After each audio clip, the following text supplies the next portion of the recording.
Just a few words, to the persons. I think I do not have to present Yulia Tymoshenko. Everybody has more or less experienced at least part of her life.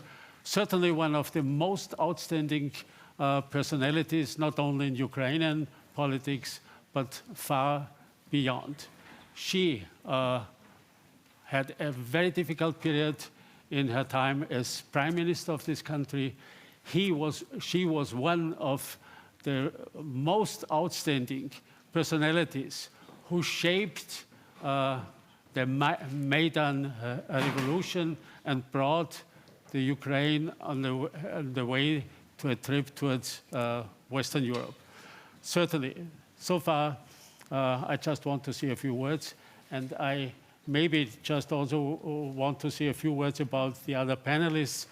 To my side, my right side, this is Borys Tarasyuk.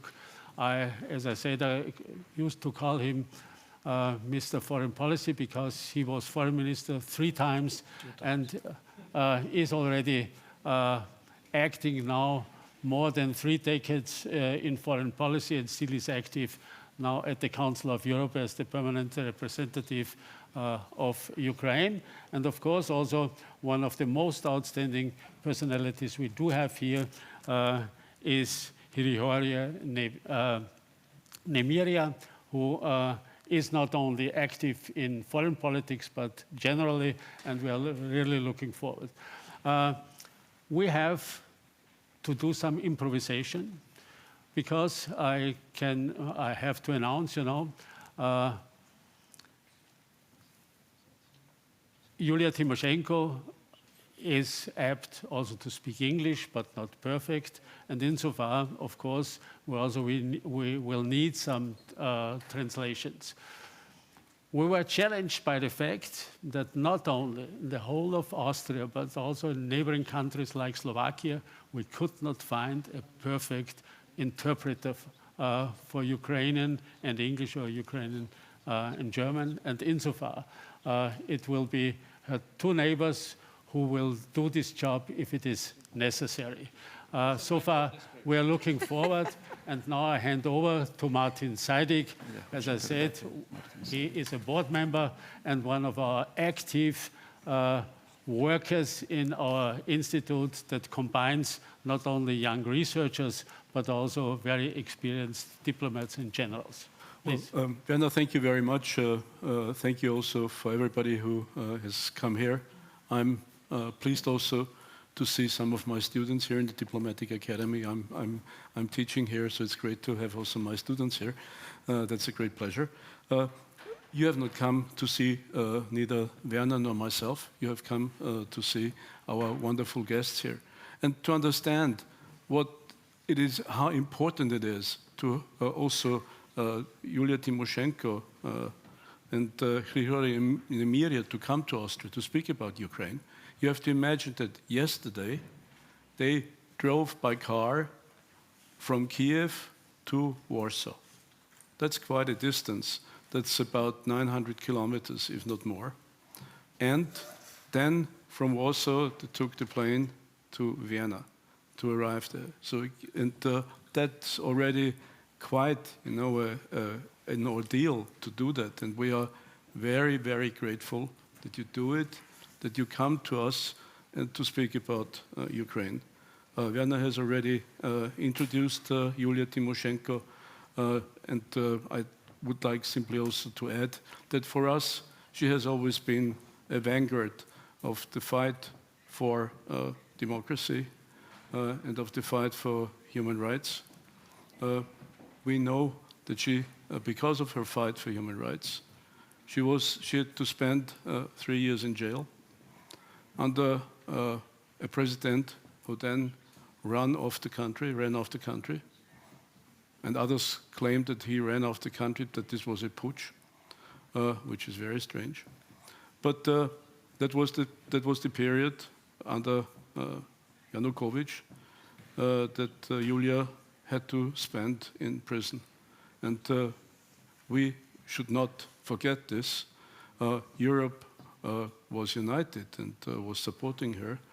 And as we also know that the Council of Human Rights has considered this detention as illegal, but still. Thank you very much for all this. Yulia, you have the floor.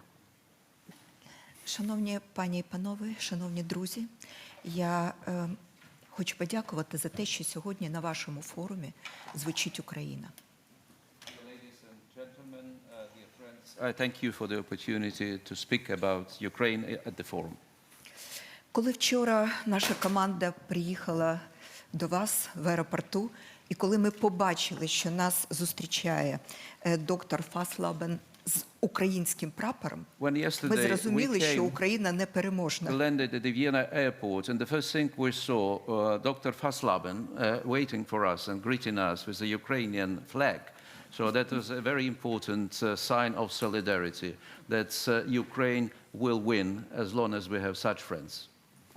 І коли такі видатні люди і такі видатні країни, як ваша, підтримують Україну, нам реально не страшно. Ми знаємо, що ми з друзями. We are not afraid when we see yet and again the strong support of such countries as your country and such famous people as Dr. Faslaben. І я хочу зараз подякувати Австрії, подякувати австрійцям за те, що ви в ці надзвичайно трагічні для нас часи поряд з нами. Що ви допомагаєте нам гуманітарно. They are together with us at such a difficult time. You are helping us in the humanitarian field. Що ви запрошуєте наших українців, які вимушені рятуватися від війни, до себе додому, для того, щоб вони могли захистити свої родини. Ви приймаєте наших біженців. Our Ukrainian citizens to your houses, to your cities and towns to help them to survive this horrible war. Я дякую вам за санкції, які застосовані до країни-агресора. Я дякую вам за кожну вашу думку на підтримку України. For joining sanctions and applying sanctions that were applied unanimously against such aggressor, and for your every effort you are doing to help Ukraine to win. І зараз Австрія висловила бажання взяти Запорізьку область, там, де знаходиться атомна наша електростанція, на відновлення після перемоги. Це такий жест доброї волі, про який знають сьогодні всі українці. Я дякую вам, дорогі мої австрійці. Specific also element of this help. I was told that Austria expressed its willingness to take a lead, to be one of the leading countries in helping to restore, reconstruct, revitalize Zaporizhia area. This is the oblast province in Ukraine where the Zaporizhia nuclear plant, the largest nuclear plant, is located. It's a very important, very visible, very tangible sign of support. Thank you for this. Дорогі мої австрійці, я вам за все дуже дякую від імені українців. Thank you on behalf of all Ukrainians for this. Ми приїхали до вас з війни. З війни, де горить земля, де в моєму рідному місті буквально щойно від обстрілів російської армії згоріла на автозаправці вагітна молода дівчина, 24 роки, разом з своєю ненародженою дитиною. Це обличчя війни. We have come to you straight from the war where a young pregnant woman was burned alive at the gas station in my native city, Dnipro, as a result of a recent missile attack by the Russian army. She was burned together with her unborn child. Similar tragedies happen in Ukraine every day. Ми приїхали до вас з війни, де вчора буквально весь світ побачив з Маріуполя маленького хлопчика 6 років, який від горя, від страху повністю посивів. Він став практично сивий від горя. We have come to you straight from the war where the day before yesterday the world saw a small 6-year-old boy from Mariupol whose hair turned gray from grief and fear.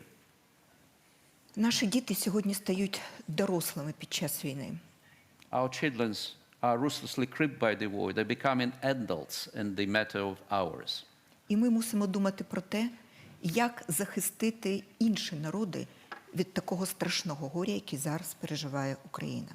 And we have to think what needs to be done to protect not just Ukraine, to defend not just Ukraine, but other nations, other people from such horrible things that Ukraine are going through now. Ми проїхали тисячі кілометрів для того, щоб зараз сказати вам, що немає більш важливих питань сьогодні в світі, ніж ті, які ви зараз піднімаєте на цьому форумі. Це питання, як захистити наші народи сьогодні і в майбутньому від війни. We drove more than 1,000 kilometers to you also because we Ukrainians understand that there is no more important topic than the one you raised at the forum. How to protect our people from possible future wars. Ми, українці, завжди вважали, що нас повномасштабна війна ніколи не торкнеться. Що це може бути в Грузії, в Сирії, де завгодно, в Ізраїлі, але тільки не у нас. Але ми сьогодні розуміємо, наскільки глибоко ми помилялися. Треба завжди бути готовими захищати свої народи і свої країни. We Ukrainians have always thought that a full-scale war will never touch us because there are no reasons for this. We thought that a war can be anywhere, in Syria, in Georgia, in the Middle East, but not in our country. That is what you probably, or some of you may think today too. We were so wrong. Ми глибоко помилялися, і більше ніхто не має права так легковажити своєю безпекою, як це раніше робила Україна. Безпека наших народів і сьогодні, і в майбутньому має бути абсолютним пріоритетом. We were so wrong. No one has the right anymore to be as careless as we were. The security of our people must be the absolute priority for both today and in the future. Зараз у нас окуповано більше 20% території, це як півтори території вашої країни, Австрії. І у нас зараз вже десятки тисяч людей загинули, в тому числі діти. У нас 15 мільйонів людей вимушені були покинути свої оселі. Це в 1,5 рази більше, ніж населення вашої країни. У нас реально трагедія масштабна. Today, 20% of our country is occupied. This is 1.5 times more than the territory of Austria. Tens of thousands of people were killed in this barbaric war. 15 million people were displaced. They were forced to leave their homes. And 5 million of them left their country, became refugees. Ви знаєте, багато хто вважає, що війну в Україні можна було би запобігти. Можливо, нам треба було погодитись на нейтральний статус, як дехто вважає, або на будь-які інші ультиматуми Путіна, Російської Федерації, врахувати їх і не допустити війни. Але я хочу сказати, що це не так, і я категорично з цим не згодна. You know, many people still think that the war in Ukraine could have been prevented. If Ukraine, for example, declared its neutral status or accepted Kremlin's other ultimatums. I absolutely disagree with this. Щоб переконати тих, хто думає, що можна було запобігти війні в Україні, я хочу торкнутися зараз дуже важливого питання. А яка мета була у Путіна, у Кремля, у країни-агресора, коли вони починали війну проти України? Дехто думає, що їм потрібен був Донбас, або Крим, або вся Україна. Насправді, їх справжні цілі трошки більш масштабні. І війна проти України – це лише перший крок. To convince those who think that we should figure out, to convince those who think like that, we should figure out what were the aims of Putin and his international coalition. Why did they launch this war? Many people think that his aim was Donbas, Crimea, or the whole Ukraine. But it is enough just to listen to Putin's recent speeches to understand that Ukraine is just his first step. He has a different aim. А насправді ж яка його мета? Його мета зовсім інша. Зробити війну в Україні такою собі точкою збору для глобальних сил, які не хочуть далі лідерства Заходу в світі, яких більше не влаштовує існуючий світовий порядок і норми міжнародного права. Це точка збору для тих, хто хоче силою зброї, силою воєн перекроїти сьогодні кордони і створити більш потужні нові імперії. Again, he has a different aim. His aim is to make the war in Ukraine the gathering point for all global forces that don't want the Western leadership anymore. They are not satisfied with the existing world order and the rules of international law, and that seek to redraw borders by force to create their empires. Ось насправді проти чого бореться сьогодні разом з Україною весь вільний світ. Практично проти таких якихось надмірних амбіцій вже мати якесь нове силове лідерство в світі. В цьому контексті дуже дивно виглядає теза про те, що війни можливо було запобігти або уникнути. Цього не могло бути, тому що мета була поставлена, і достатньо тривалий час Путін і його міжнародна коаліція до цього рухаються. This is what the whole free world is fighting against together with Ukraine. In the context of this, the point that the war could have been prevented sounds a bit strange. І я хочу також сказати, що хтось говорить про те, що від війни в Україні можна втомитися. Не можна втомитися, тому що це не війна проти України. І це війна не лише проти України.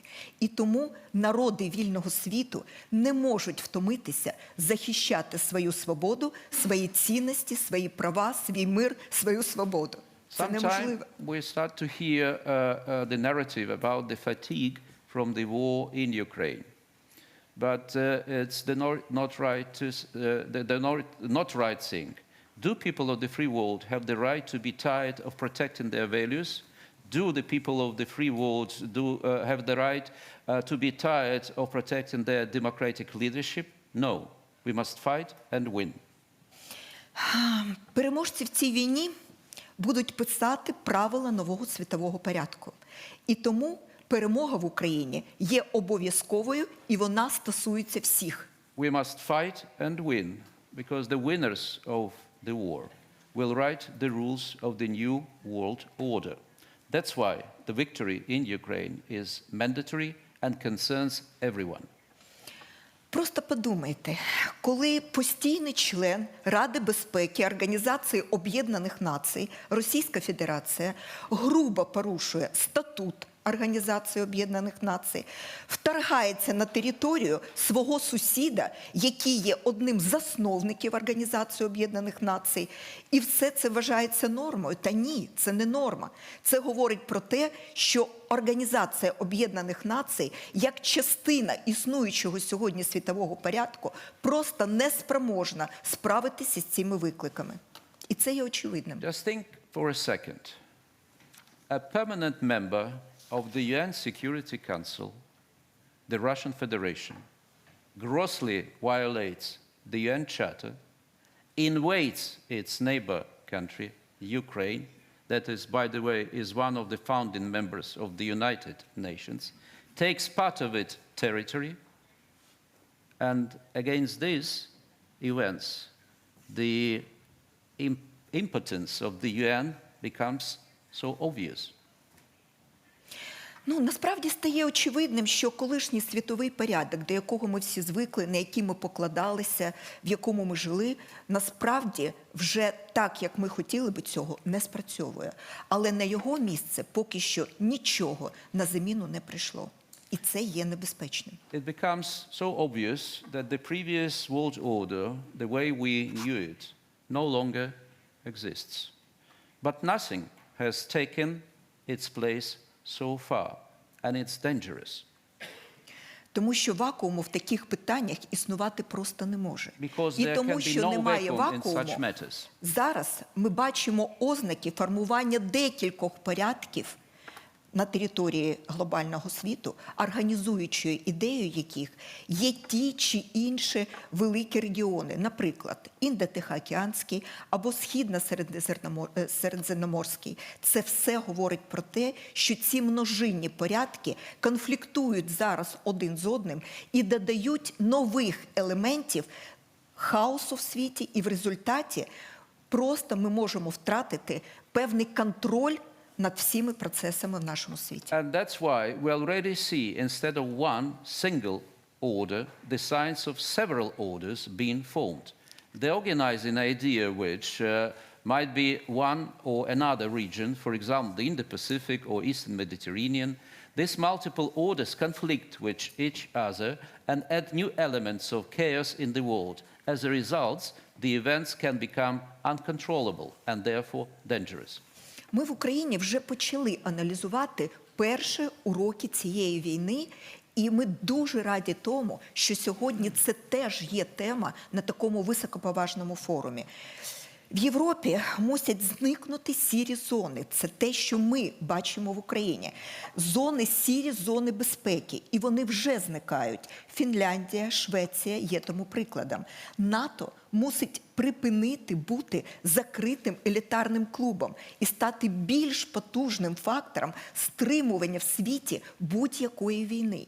І я вам більше скажу, що якщо б Україна в 2008 році, коли я була прем'єр-міністром і подавала заявку щодо членства України в НАТО, якщо б тоді, в 2008 році, Україна стала членом НАТО, стала членом колективної системи безпеки, зараз ніяких би війн не було.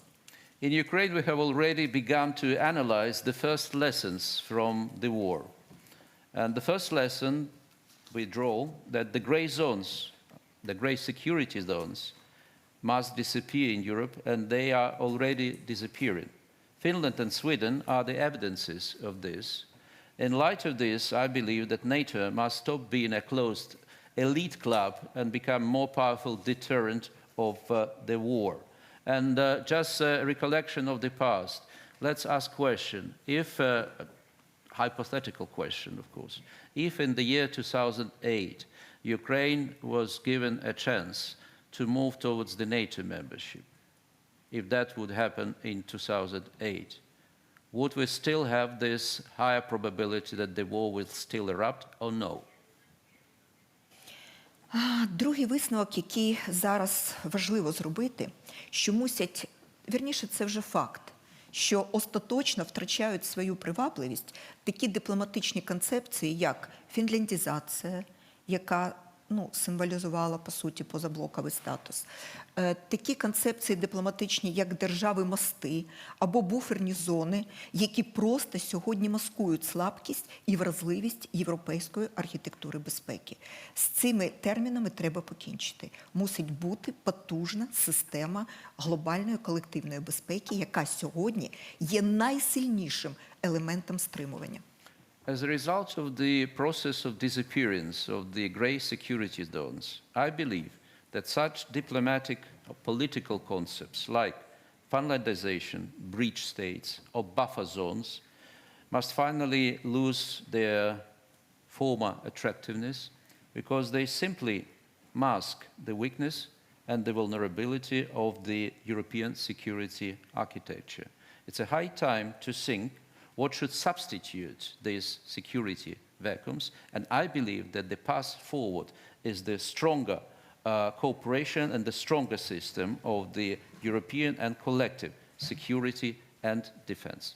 І все, що я говорю з великою повагою до дії нейтралітету в вашій країні, в Австрії, який закріплений у Конституції. And I'm speaking this clearly understanding and with all respect to Austria's neutrality enshrined in the Constitution. That's the fact that we accept and we are conscious of this. І я хочу підтримати прекрасну промову, щойно, яку висловила міністр оборони. Це була стратегічна промова, яка закладала, по суті, нове бачення, нові підстави створення правильної архітектури безпеки і оборони. And I was very impressed with the speech or the introductory remarks of the Minister of Defense, because I believe there are a set of strategic elements of the strategic vision, the way forward, that are in tune of also our efforts of the remedy of the current security systems. І хочу ще звернути вашу увагу на один аспект.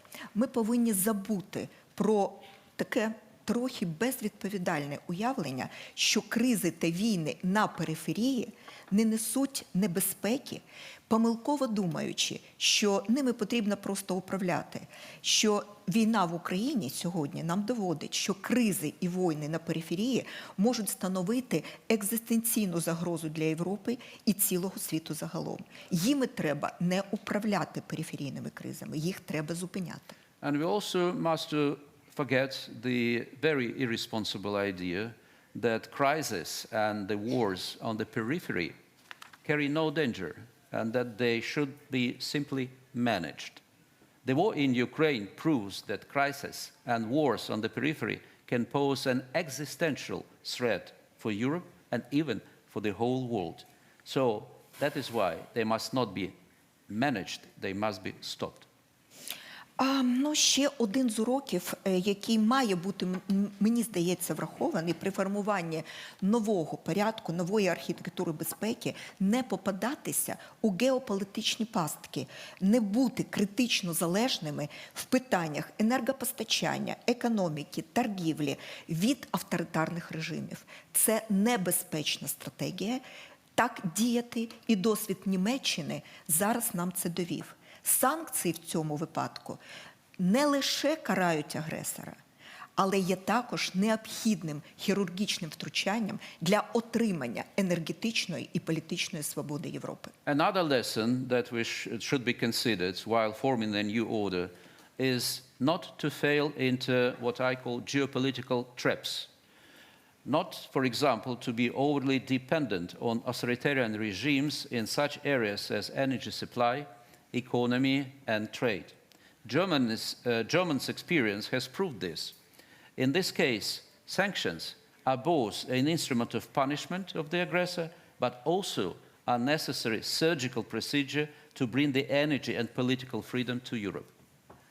Наша визвольна війна, яку ми зараз ведемо, сьогодні у багатьох відношеннях є дзвінком пробудження для всього вільного світу.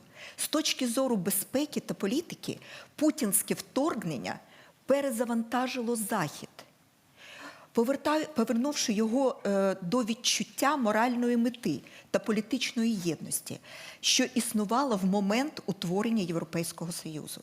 Для того, щоб почати долати свої слабкості, Заходу була потрібна зрозуміла мета, і тепер вона з'явилася – створення нової архітектури безпеки, сильної, всеохоплюючої, дієвої, яка раз і назавжди скаже нашим народам, що вони можуть жити мирно. Our liberation war that we fight today has in many ways become a wake-up call for the West, for Europe. From the point of security and policy, Putin's invasion has reloaded, revived the West, restoring its sense of moral purpose and political unity that existed at the time of the creation of the, for example, European Union.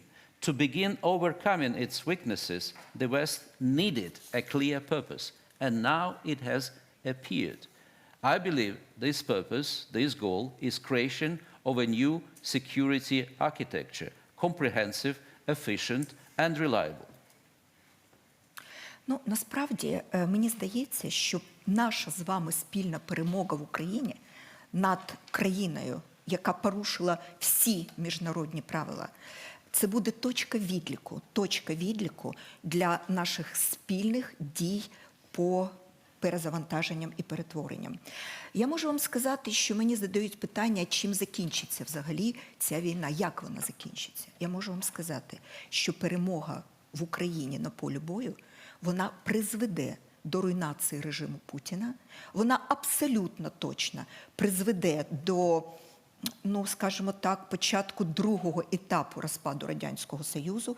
І тому всі ми вже зараз маємо враховувати наслідки, що після перемоги розпад Радянського Союзу – це буде ще один виклик.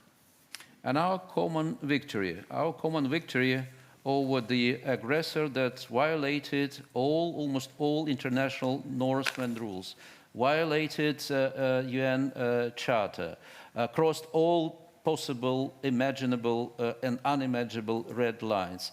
Our common victory in this war will be the starting point on the way of achieving this purpose I mentioned above. Sometimes I frequently asked, what is the end? What would be the result of this? And I believe that we have to be conscious that our common victory will also put an end to Putin's regime and probably will launch the final stage of the collapse of the Soviet Union as the successor of the Russian Empire. Therefore, we should already consider the external implications of highly probable, as a result of this process, of the disintegration of Russia. І останнє, що я хочу сказати. Зараз в Україні триває контрнаступ Збройних сил України на агресора. Наступ. Ми зараз повертаємо свої території. Ми вже повернули в тому числі і Київську, і Сумську, і Харківську область, от останнє Харківську, Чернігівську. У нас іде контрнаступ. І ми рахуємо, що в найближчий час Україна може собі повернути Херсон, який вже Російська Федерація внесла до своїх територій. Це безпрецедентний доказ того, що навіть сильні, агресивні армії, такі як радянська, російська армія, можна і потрібно перемагати. І чим швидше, тим краще. Для України, для Європи та, власне, і для самої Росії. And as we are speaking today, we are witnessing the intensification of our counteroffensive in Ukraine, including the news of today in the south. We already managed to liberate the Kharkiv Oblast, Kiev Oblast in the north. We advanced in the Luhansk and we are taking defense in Donetsk. But we're about to retake Kherson. And I would like to remind you, this is the territory that Putin already announced that it is Russia. So the success of our counteroffensive has proved that Putin and his army can and must be defeated. The sooner, the better, both for Ukraine, for Europe, and I think for Russia itself. Thank you very much. Thank you very much.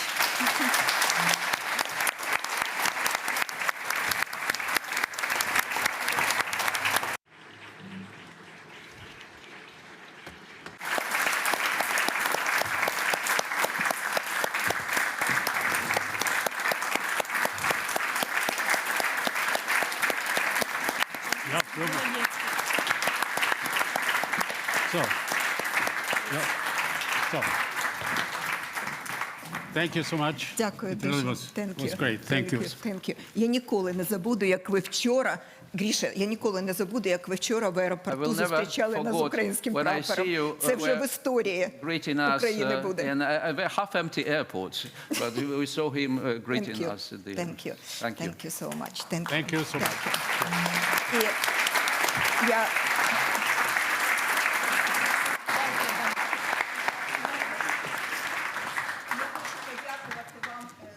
Вашу підтримку, тому що це підтримка для України. Ваші аплодисменти – це аплодисменти Україні, нашому мужньому президенту, всій команді українців. І я знаю, що ми сьогодні з вами в цій перемозі, в цій нашій боротьбі б'ємося як одне серце. Blumen. Ihre Blumen, wenn es wegnimmt. So.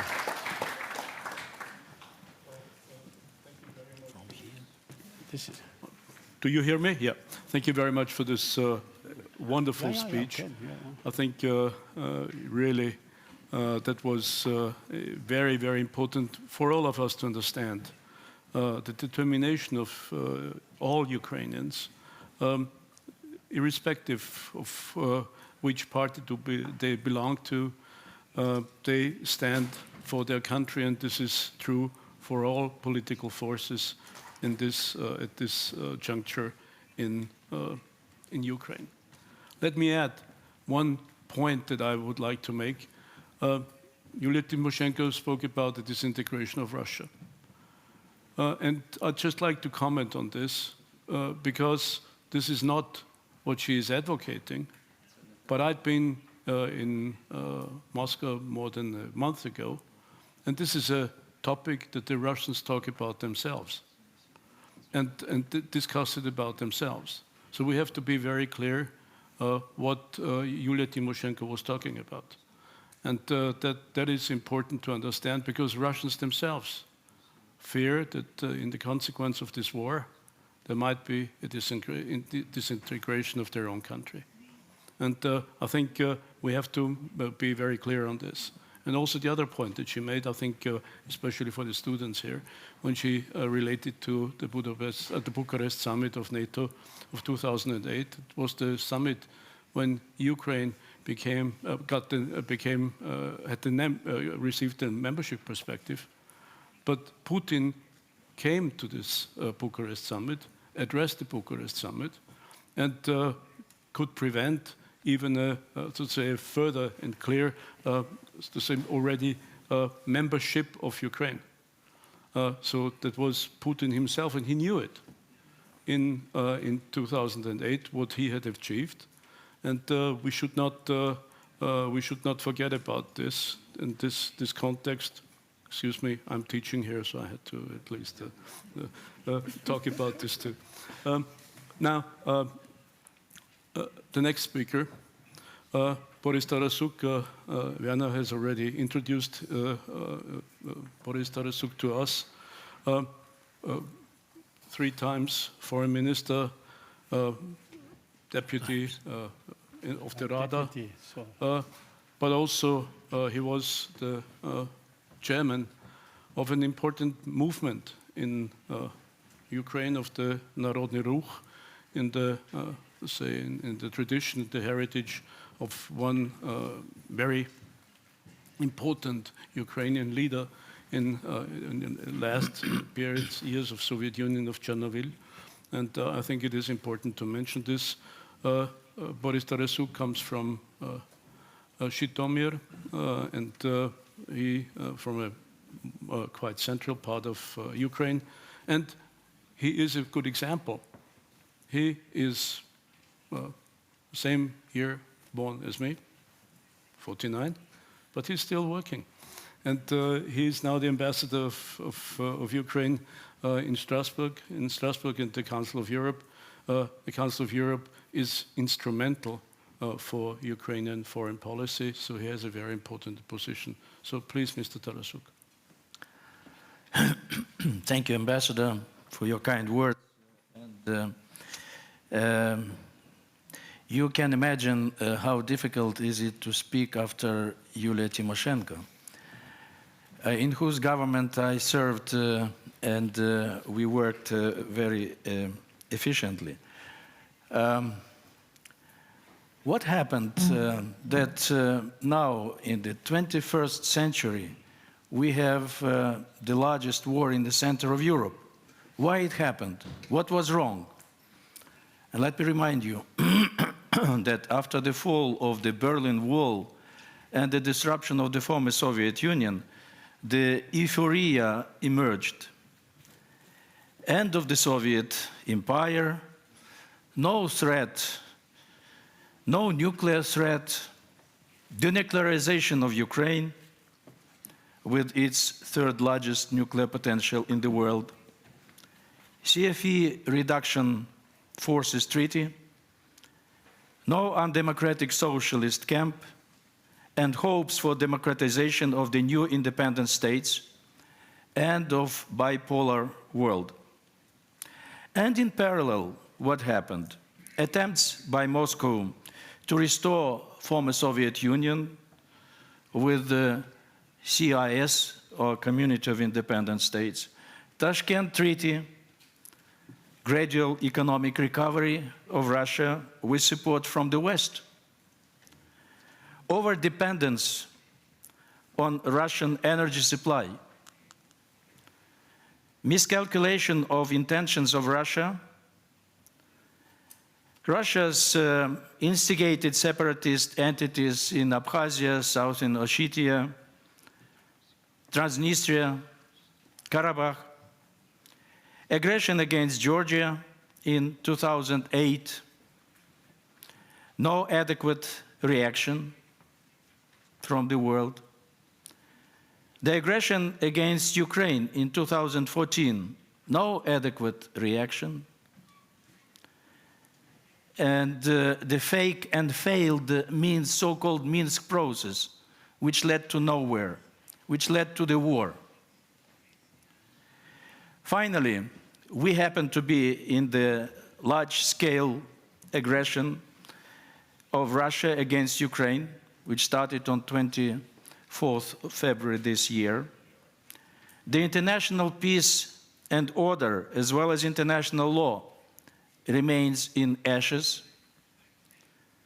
We see the diminished replica of aggressive Soviet Union and return to the Cold War.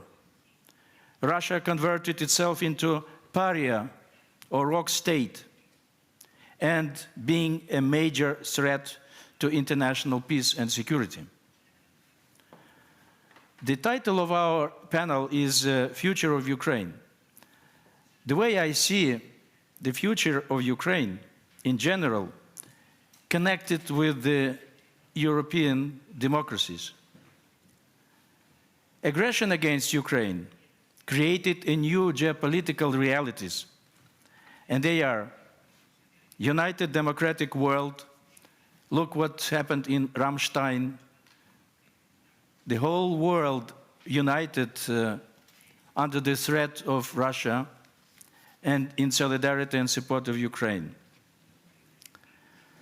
NATO and EU became much more visible with this war, and new life came to a transatlantic unity. Concerted solidarity with Ukraine and financial assistance to Ukraine became one of the decisive factors of current development. Ukraine, as a result of this aggression, became closer to both European Union and NATO than ever before. NATO is about to be enlarged with traditionally neutral Finland and Sweden. Ukraine happened to be in the forefront of defending common values and security in Europe. Based on these new geopolitical realities, I dare to make some conclusions. There is no alternative to a victory over Russia. This is existential war. Any freeze of current status quo, the way to a new war.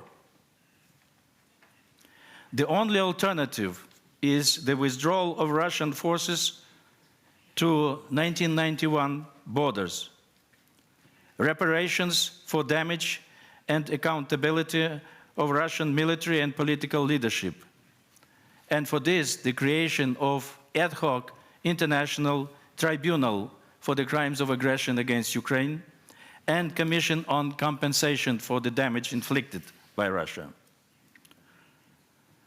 The future of Ukraine cannot be separated from the future of international order. And what is the future of international order?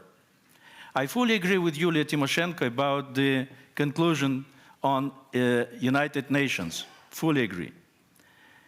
United Nations-based system of international security is in ruins. UN Security Council is not functional because of the veto right Russia enjoys in the UN Security Council.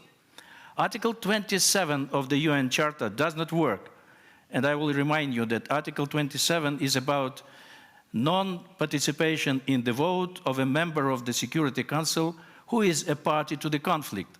Not a single time this Article 27 was applied.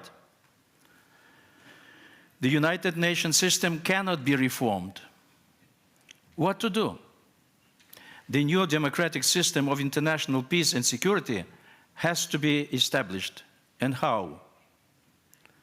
Repeat San Francisco Conference. I thank you very much. Super.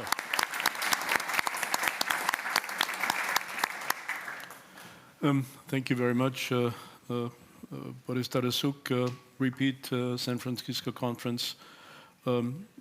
Yes, we have heard that also from other Ukrainians, and I think it is necessary to give thought to this and to try to understand where we stand with the United Nations system where, as you rightly said, one member of the Security Council can act as Russia at the moment does. We now move to Hryhoriy Nemyria. I have to say I'm very glad to have him here. We've been knowing each other for a long time.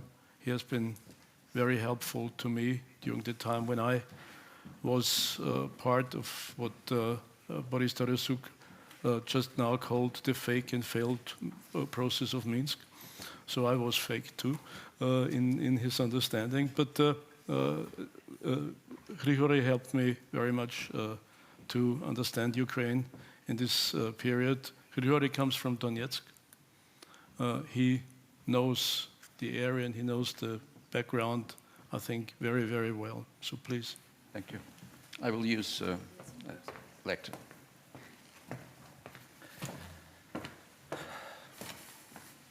So good to be in Vienna. So when you are here, it's not just about buildings, but also about people, about culture, about history. You mentioned also part of this history that also has to do with Ukraine. But history exists. History does not take sides. Historians are taking sides. And sometimes we're hearing that Ukraine is on the right side of the history, Russia is on the wrong side of the history. I think it's, to a large extent, a useless set of the arguments. At the same time, when we are asked to talk about Ukraine's future, we are always tempted also to remind, some believe it belongs to the Danish physicist Niels Bohr, some believe it belongs to a former Russian Prime Minister, Chernomyrdin, this expression that it's always difficult to predict, especially the future. So, but we're not going to predict. I'm going to share some observations, and I believe this is the organizing idea of this panel, to listen to our colleagues, and I consider us your colleagues, from Ukraine, of their take of what has happened, is happening, and will happen, or will not happen in Ukraine. In this way, war in Ukraine could be considered as an alarm bell. We already heard something along these lines. This is an alarm bell. Finally, we're all awakening. But at the same time, it is true to an extent. But also, the war in Ukraine is an important as a litmus test. And we just heard a number of speakers telling that the institutions that are vital, important for the maintaining the world order that has been established after the end of the Cold War, after the end of the Second World War, these institutions are dysfunctional. So this is a litmus test. There's also litmus tests in many other. To what extent the West, the Europe could be united, the solidarity, the famous solidarity de facto, was still alive or not. This is a litmus test for that. But also the third way to look at the war in Ukraine, the war as a catalyst. Catalyst for what? Catalyst for what some call multipolar world, with China rising, West is declining, there are other polars that are going to exist. The catalyst for what? So this is a number of the ways to look at the war in Ukraine. And Yulia already mentioned some lessons, and I don't know whether it's the Finnish ambassador in the audience, when she said there was no more Finlandization, that was not meant to insult Finland, because Finlandization has nothing to do, as we know from German history, the whole term was invented by one of the German politicians, not by the Finnish politicians. But the Finlandization matters for us because many times before the war, we've been told, this is what you're going to pursue, because this was basically, when you're too close to a big neighbor, this is the only way to behave and to survive. So, and with Finland now changing their course from whatever it is called Finlandization, not becoming a NATO member, I believe that's an important lesson also to assess by others. To what extent this vacuum of security is a good thing or the bad thing? As this war proved, is a bad thing. Because the security vacuum, as soon as it's appeared, more and more now are going to be filled by others who are not necessarily sharing the same values, not necessarily share the same adherence to the pillars of the security systems and the norms of international law. In this way, the Putin's method, if I would be asked to say, what is the Putin's message? Putin's message is acting against all international norms and rules. The more red lines you put him in front of him, the more red lines he is crossing, and the more and more these red lines becoming a red carpet for him. So, therefore, what needs to be done against this Putin's methods of crossing red lines and making them a red carpet, or invitation for a yet more crossing of red lines? This is something we should all heavily think and assess. For example, if you take energy, which is a hot topic in various, but especially when you're talking about energy in November, right? It's a hot topic. In December, a very hot topic. In February, it's the hottest topic of all. So, but if you take energy as such and the lessons of the Ukraine's war, and look at this, not just talking about Ukraine, but about Russia. That was always a competitive advantage of Russia that was received from the nature these huge deposits of the fossil fuels, of energy, and then started to build basically the perception of Russia was, for a long time, a reliable supplier of energy to Europe. And then Russia, and that's not just about, that requires adepts, started to kill the goose laying the golden eggs. With the gas war against Ukraine in 2009, with manufactured blowing of pieces of the energy infrastructure in 2006, in 2008, and a number of other pieces, as creating a pretext to renegotiating the contracts. So, therefore, what we are seeing now, one of the lessons, one of the observations, we are seeing the end of relying on Russia's supply of almost all EU countries, probably with the exception of Hungary. So this is one thing. But then the topic here, okay, is moving away from these fuels, but switching to renewables. But Russia will lose in the future due to the massive transition to renewables. This is precisely the case. So this is the other side of the coin. Those of you who heard the most recent talk of Putin at the Valdai Forum, he said, oh, no problem. We're already building an infrastructure. We are reorienting our supply to China. So they need our gas. They need our oil. They need everything that's the West, stupid West, those stupid European politicians are refusing to take from us with generous willingness and the goodwill that always was part of our Russia's psyche. But just think a bit more about what that would mean. Reorienting the whole supply, the hundreds of billions of the cubic meters of gas to China. It will make China the sole consumer of the Russian gas. So basically the monopoly in reverse. And Russia will become more and more dependent on this consumer of the Russian the Russian gas. So this just talking about the energy. Then if you ask to speculate a bit more, and they use speculation as intentionally. So there's some things that are going now on the battlefield. One should be fair, and that's also a signal.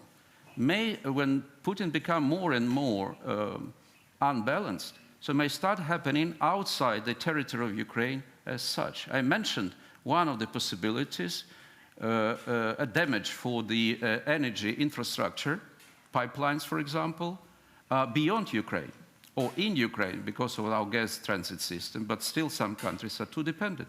Where it could going to happen? Not necessarily, I don't think it's going to happen in the NATO member states because of the possible interpretation, what does it mean? But on some non-NATO countries, not necessarily in Europe. So, but this is the way also to think about how war in Ukraine matters, not just for Ukrainians, but for others. And finally, this was supposed to be a kind of, to stimulate a discussion, let's try to answer the question, what is the framework, the best framework to end this war? How to then to go for a diplomatic track, for a political diplomatic solution, because every war ends and the diplomacy is part of this end. It was a grave mistake in the past to consider war that started with the annexation of Crimea and occupation part of eastern Ukraine, Donbass, in 2014, as Yulia already mentioned, a peripheral, bilateral conflict between Russia and Ukraine. Because if you think that that was the case, that the answer, that solution should also be bilateral, probably with some mediation. OSCE or Germany or France, as it was the case, and Martin was a very important part of this very noble, very important effort to try to solve the conflict.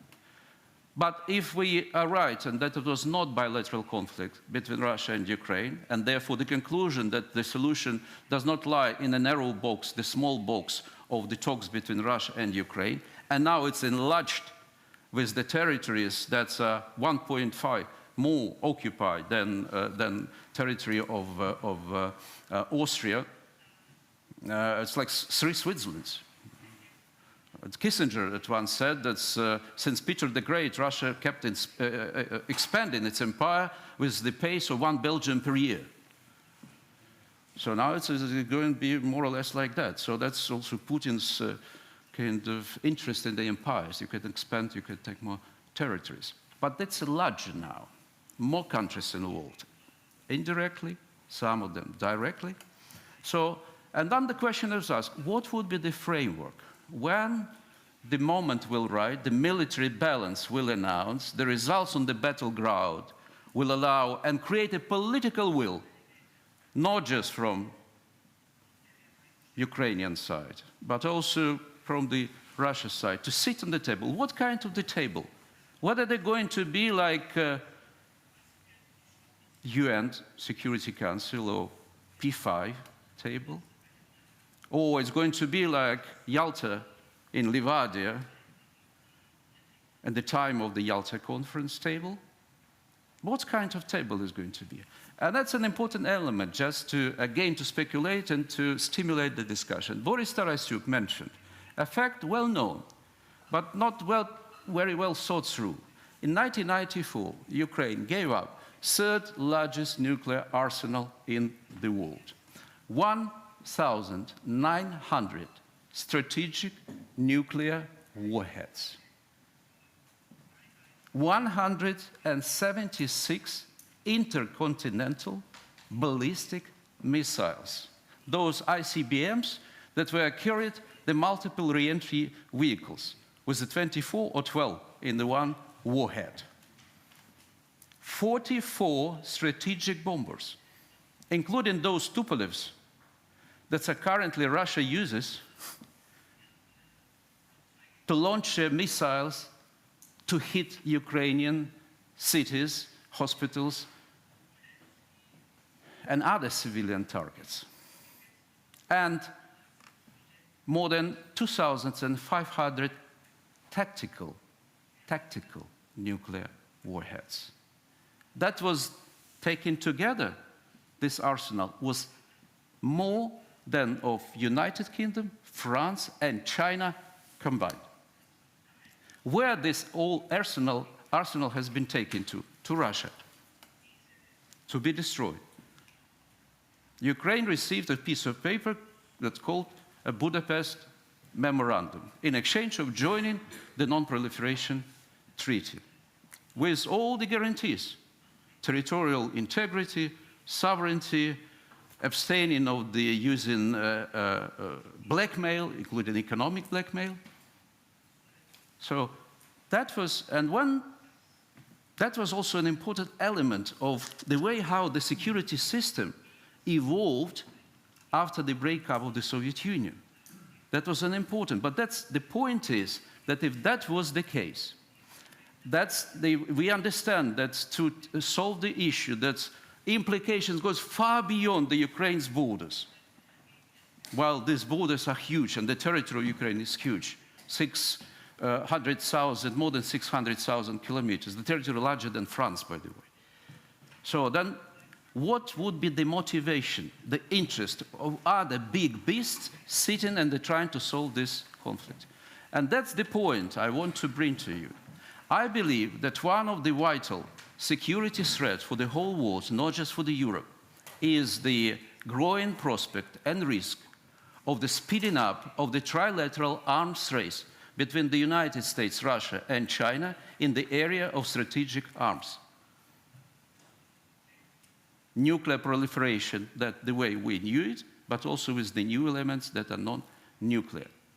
And taking into account that one of the failure of the security system of the old order was the failure of, exemplified by the fate of the Budapest Memorandum, I believe this is where also the solution of the Ukrainian crisis, or part of the solution, not the Ukrainian crisis, but the war against Ukraine, should be found. That could bring on the table not just Ukraine and Russia, but also the United States, those countries who are members of the P5, and I know what the question of in your minds also, and China too. I believe that they had China too, because they have the vital interest in the stability of the region that we are all part of. So then probably this is also the way to. And the answer, the sooner the clearer, more vision of the future of the European security architecture will come and will be shared, the more than cohesive effort of the West could be implied as a part of the diplomatic solution and the end of this war. Of course, after the decisive defeat of the Russian troops, aggressor troops on the battlefield, that put an end to the ability of Russia to wage such kind of wars anymore. Thank you very much for your attention.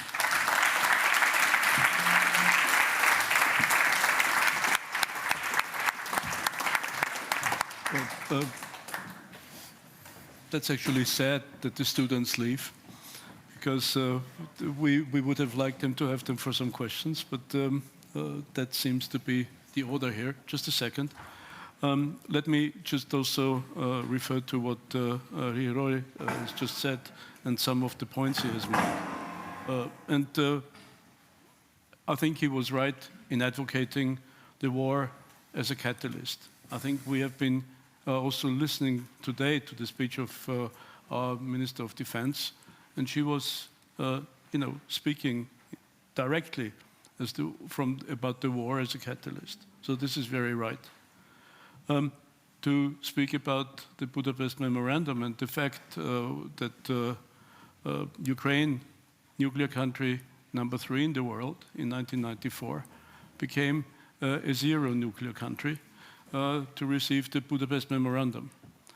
And so we should be very clear about this. We should not forget this. And that now Russia, Putin, is speaking about the use of all forms of weapons. And he doesn't, with all forms of weapons, this includes, and the Russians have made it very clear, this includes also nuclear weapons. And those nuclear weapons that Ukraine passed on to Russia. And we should also be very clear, the Russians did not specify that they first would use only tactical nuclear weapons. They always speak of all forms, and we have to be very clear on this. If we, so to say, imply that this first means technical, that's already, so to say, a hope factor, only tactical. But the Russians have not said this, and let's make it very clear. And then finally, I'm very grateful for the line that you used, and I will remember it, the red line becoming a red carpet. That's a great, a great saying, and we should also keep that in mind for all the time. We are short on, yes, sir, you have a very strong hand up, but I'm sure that we also will have some ladies here, and we always will have ladies first on questions, but I also would have a question to Yulia Tymoshenko, but let's be, I think, Vienna, we move right away into the discussion because we also then have another panel, and let's be very, so to say, forthcoming to our foreign guests here. First, please, would you, you have a question? Yeah. Just micro, please. Yep. Yeah, thank you for your presentations. I have a quick question for all of you. You mentioned that at some point in the future, after the defeat of the Russian army on the battlefield, there will be the necessity of a diplomatic track will appear. And, but I think that it's difficult for me to imagine that the president of Russia, that Vladimir Putin at some point will be willing to negotiate from a position of weakness. And it seems to me that he will only escalate. And I would like to have your view on that. Maybe we can take more questions. Please. Yeah. Thank you very much, Yunzaido, University of Vienna, and thank you very much for your presentations. And I have one short question on Ms. Tymoshenko. So, you means Ukraine must discard the agreement with Russia in 2010 on Sevastopol. According to it, the Russian Black Sea Fleet may use the port of Sevastopol till 2042. So you mean so Ukraine must also discard this agreement? Thank you very much. Okay. My name is Günther Fellinger. I've initiated the People's Petition for Austria to join NATO, and my question is for Mrs. Tymoshenko. Why are you so soft on the Austrians? We have not delivered any weapons. Why are you understanding Austrian neutrality? It's totally immorality that we don't do more for Ukraine and that we cover under neutrality. And I call for all Austrians to join the NATO alliance because it's the free alliance of all free nations in Europe, and also the EU should join NATO. Thanks a lot. Thank you. Yeah. Lady. And another lady here, please, in the back. Hello, thank you very much for this forum, and thank you very much to all guests. My name is Aytan. I am a PhD student of University of Vienna. I have a question to Mr. President, Mr. Minister, and I want to ask and know your opinion about Turkish assistance of diplomatic way and assistance of resolve this conflict in diplomatic way. Thank you. Okay, I would like to add a personal question also to Yulia Tymoshenko.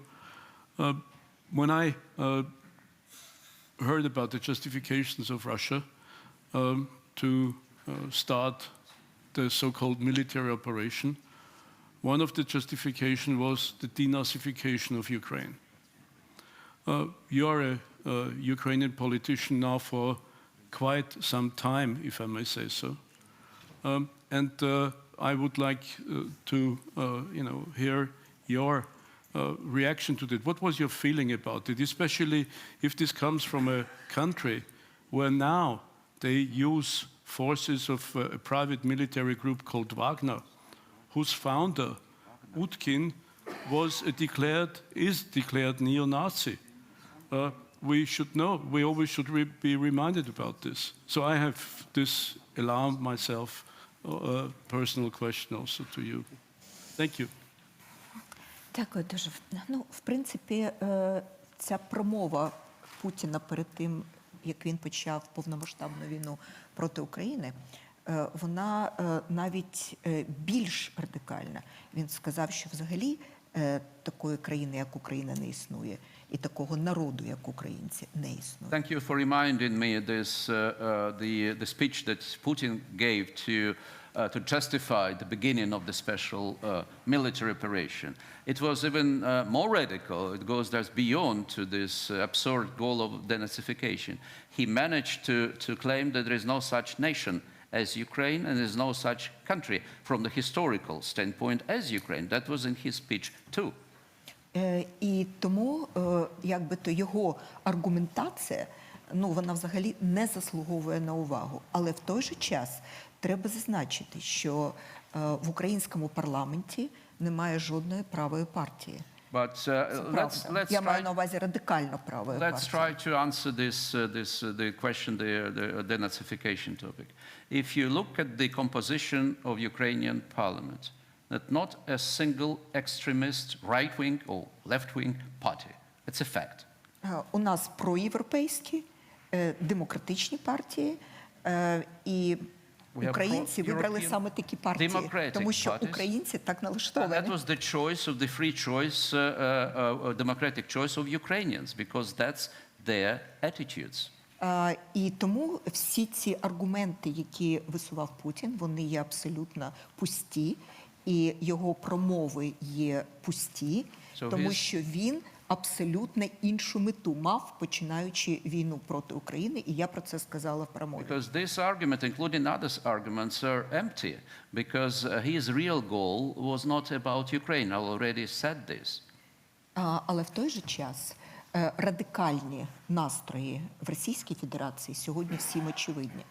І радикальні сили, які сьогодні готові убивати інші народи, вони теж є сьогодні публічні. І тому денацифікація – це скоріше те, що, власне кажучи, буде відбуватися в самій Росії. But we believe that's what needs to be clearly addressed and attentively addressed. The rise, a radical rise of the radical forces in Russia itself.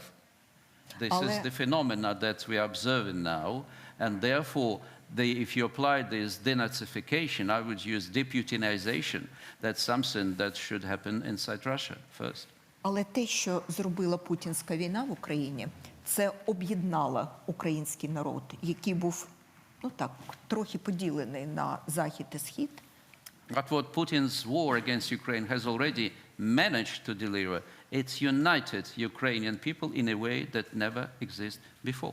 І я можу сказати, що якщо східні і південні регіони України розмовляли до війни російською, вони голосували за ті партії, які були дружньо налаштовані до Росії, то зараз вже через 8 місяців війни сьогодні весь схід України розмовляє ламаною, складною, але дуже прекрасною українською, і вони вже ніколи більше не віддадуть свої голоси за будь-яку партію, яка буде висловлювати добрі наміри до Росії. But here is immediate political repercussions of this Putin probably unintended consequences. What is currently he is bombing is eastern and southern Ukraine. This is exactly where the Russian-speaking population of Ukraine is located. And even before the war, there are many of them were more willing to vote for, in Ukraine it's called more pro-Russian or pro-European party. So those who were in favor of Eurasian integration instead of European integration. No more, any.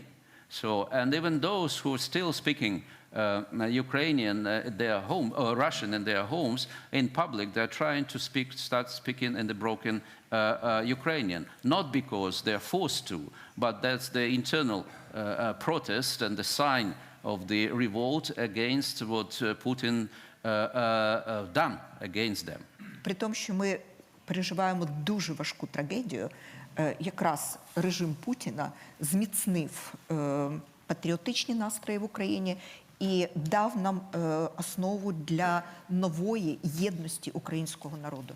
This is what happened in history many times, but now that's a tragic situation in Ukraine. But again, Putin make Ukraine more united, stronger, and much more hopeful Ukrainians as a nation about their future. Те, що стосується мирного договору і будь-якого договору з As far as Російською peace talks Федерацією. or diplomatic tracks, that's your question, with the Russian Federation. Якщо ви пам'ятаєте, на початку війни президент направив делегацію України в Стамбул для ведення мирних переговорів, тому що більше, ніж українці, мир навряд чи хто хоче. You know, at the beginning of this war, very early stage, the first days of this war, almost, some talks had started that were about to be finalized in Istanbul, the end of March, when President of Ukraine also sent our delegation there, because Ukrainians want to end this war more than any other nation. Російська сторона 4 фундаментальні умови висунула The Україні. Russian part put 4 fundamental conditions. І ці умови були непохитними. Not negotiable. Вони не йшли на будь-які переговори, compromises. які пом'якшують ці 4 умови. Перша умова – це всі окуповані території Україна добровільно мусить передати Росії. Legitimization of all already occupied territories by Russia, so agree that it's Russia. Друге – це скорочення до мінімуму української армії, що, в принципі, сприйнялось як роззброєння української армії в односторонньому порядку. Second, unilateral shrinking of the Ukrainian army to negligible numbers that was perceived as a de facto unilateral disarmament. Second І це condition. означає, що в стратегії Україна би не мала Збройних сил України, які сьогодні реально зберігли нашу Which державність. means that strategically, for the future, Ukraine was not able to have an army able to defend the country if the new war will start. Третя умова And the third condition, – це категорична відмова від членства в НАТО, no NATO membership. тому що по тому, як українці відчувають, наше членство в НАТО – це є фундаментальним захистом від всіх наступних воєн.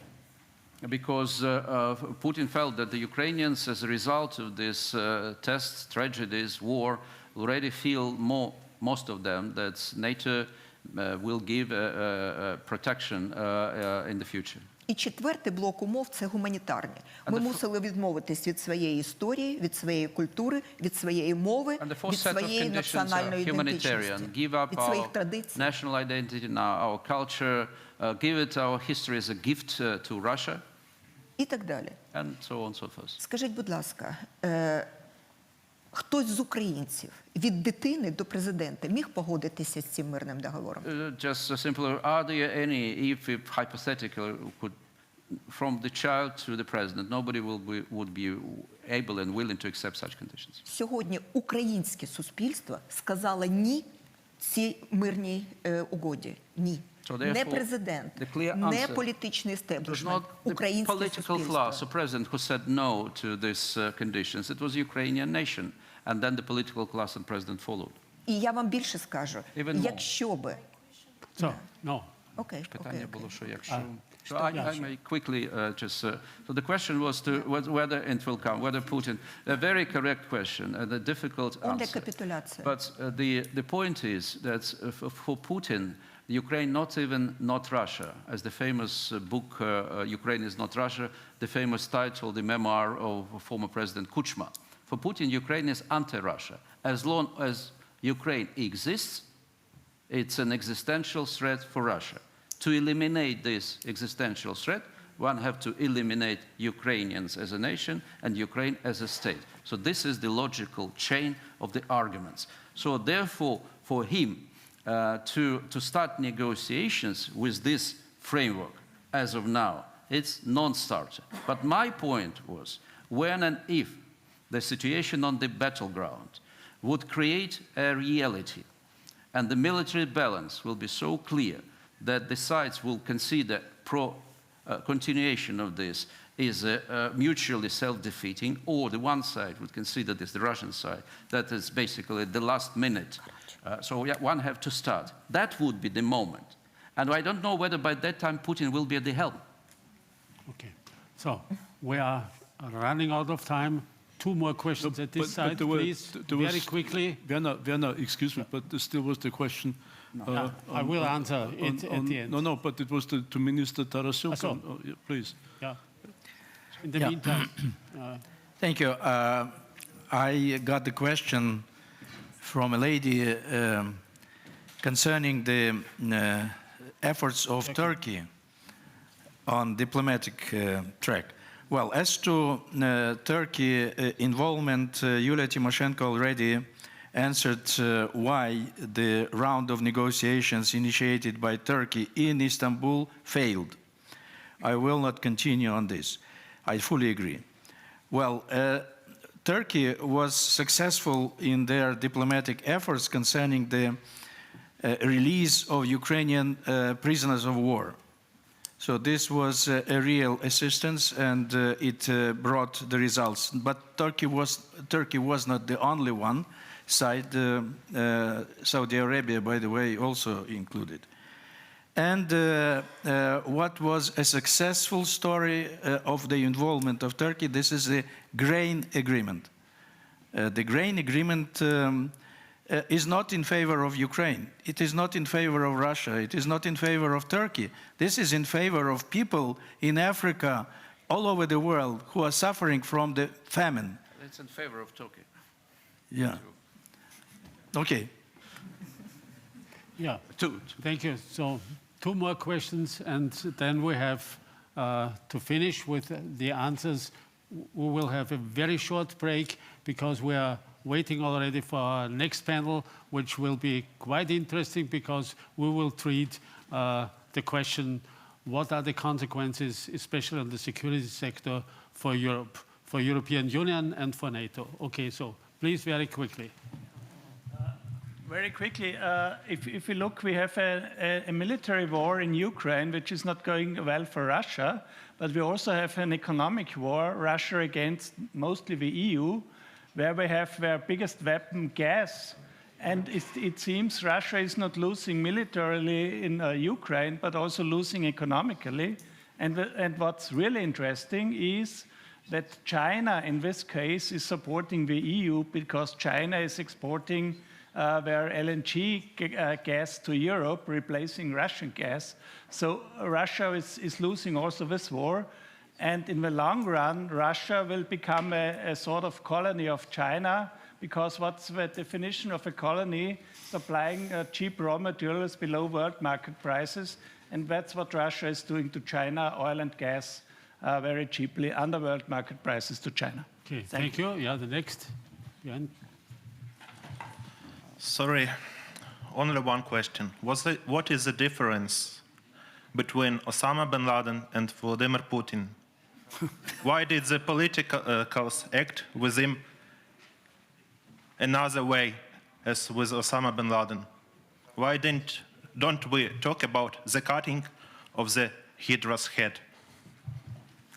Thank you. So question finished. I could answer this question of Osama bin Laden. You see the difference, there are many differences. One reason that Vladimir Putin was named as a successor of some believe, many believe, democratically elected his predecessor, Yeltsin, Borys Yeltsin.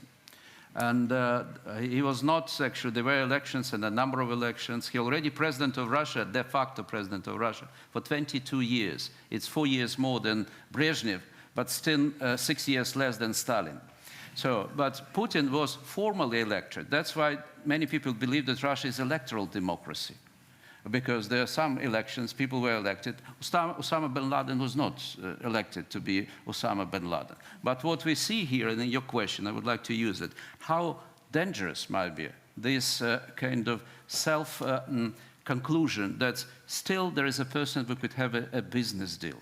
Still he could be part of, you remember, a chance from G7 elevated to G8. He's part of our club. We have to be very generous to him. So that's the response he gave. And therefore, it's not the question Osama bin Laden and Putin, but your question is right in the sense that the way how he handles this war, he gives this order, that gives clearly all grounds for him to make accountable, because this is a crimes of war, it's a crimes against humanity, this is a crimes of aggression, and there are many signs that it's a crime of genocide.